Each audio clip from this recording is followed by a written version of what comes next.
जीवन में सफल ऐसे बने। तो हेलो दोस्तों, स्वागत है आपका हमारे YouTube चैनल में। मेरा नाम है करण और हाजिर हैं एक फिर से नई स्टोरी के साथ। तो आइए शुरू करते हैं। गर्मियों की छुट्टियों में दादाजी के पास घूमने आया बालक उछलते कूदते दादाजी के पास पहुंचा और बड़े गर्व से बोला कि दादाजी, मैं बड़ा हो जाऊंगा तब मैं एक सफल आदमी बनूंगा। क्या आप सफल होने के कुछ उपाय बता सकते हैं? दादाजी हाँ में सिर हिला दिया और बिना कुछ कहे लड़के का हाथ पकड़ा और उसे करीब की पौधशाला ले गए। वहाँ जाकर दादाजी ने 2 छोटे छोटे पौधे खरीदे और घर वापस आ गए। वापस आकर उन्होंने एक पौधा घर के बाहर लगा दिया और दूसरा पौधा गमले में लगाकर घर के अंदर रख दिया। अब आपको क्या लगता है कि इन दोनों पौधों में से भविष्य में कौन सा पौधा अधिक सफल होगा? दादाजी ने लड़के से पूछा। लड़का कुछ समय तक सोचता रहा और फिर बोला, घर के अंदर वाला पौधा ज़्यादा सफल होगा क्योंकि वह हर खतरे से सुरक्षित है, जबकि बाहर वाले पौधे को तेज धूप, आंधी, पानी और जानवरों से भी खतरा है।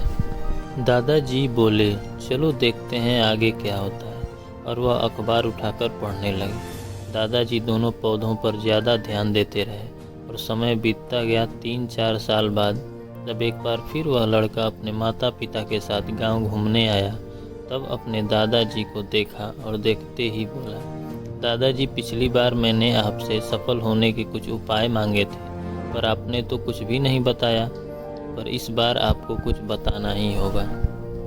दादाजी मुस्कुराए और लड़के को उस जगह ले गए जहाँ उन्होंने गमले में पौधा लगाया था। अब वह पौधा एक पेड़ में बदल चुका था। लड़का बोला, देखा दादाजी, मैंने कहा था ना कि ये वाला पौधा ज़्यादा सफल होगा।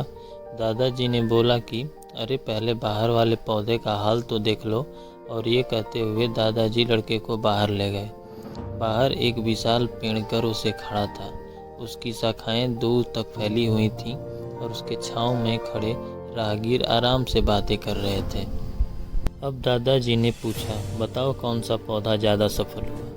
लड़का कुछ शर्माते हुए बोला, बाहर वाला। लेकिन ये कैसे संभव है? बाहर तो उसे न जाने कितने खतरों का सामना करना पड़ा होगा। दादाजी ने मुस्कुराए और बोले, हाँ, बाहर वाले पौधे को बहुत सी चीज़ों का सामना करना पड़ा, लेकिन समस्या का सामना करने से अपने ही फायदे होते हैं। बेटे, अब जो मैं तुम्हें बताने वाला हूँ उसे अगर तुमने अपने अंदर बैठा लिया तो तुम जिंदगी में जो कुछ करोगे उसमें सफल हो जाओगे। उन्होंने बोला कि अगर तुम जीवन भर सिर्फ अच्छी विकल्पों को ही चुनते रहोगे तो तुम कभी भी उतने सफल नहीं हो पाओगे जितनी तुम्हारी क्षमता है। लेकिन अगर तुम तमाम खतरों के बावजूद इस दुनिया का सामना करने के लिए तैयार हो तो तुम्हारे लिए कोई भी लक्ष्य हासिल करना असंभव नहीं है। बाहर वाले पौधे के पास आज़ादी थी कि वह अपनी जड़ें जितनी चाहे उतनी फैला ले, अपनी शाखाओं से आसमान को छू ले। और तुम जिस आंधी तूफान से इस पेड़ के लिए मुसीबत समझते थे, उसी आंधी तूफान ने इस पेड़ की जड़ों को इतना मजबूत बना दिया है कि आज एक छोटा सा आंधी तूफान इस पेड़ का कुछ भी नहीं बिगाड़ सकता। लड़के ने लंबी सांस ली और उस पेड़ की तरफ देखने लगा। वह दादाजी की बातों को समझ चुका था। आज उसे सफलता का एक बहुत बड़ा सबक मिल चुका था कि जीवन में हम जिन रुकावटों को हम जितना बड़ा शत्रु समझते हैं, वही हमें मजबूत और जीवन में बहुत ज़्यादा सफल बनाती हैं। तो दोस्तों, इस कहानी से हमें यही शिक्षा मिलती है कि मुसीबत के समय घबराएं नहीं, बल्कि उनका डट के सामना करें। क्योंकि जीवन में जो कुछ होता है वो या तो हमें कुछ बना के जाता है या फिर कुछ सिखा के जाता है। तो जीवन में कुछ ना कुछ सीखते रहें और अनुभव करते रहें। किसी ने खूब कहा है कि कठिन रोल एक अच्छे एक्टर को ही मिलता है।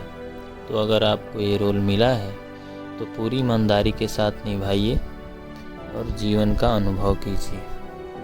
दोस्तों, मुझे पूरी उम्मीद है कि इस मोटिवेशनल स्टोरी से आपको जो सीख मिली होगी उसे आप अपने जीवन में उतारेंगे और आगे बढ़ते रहेंगे।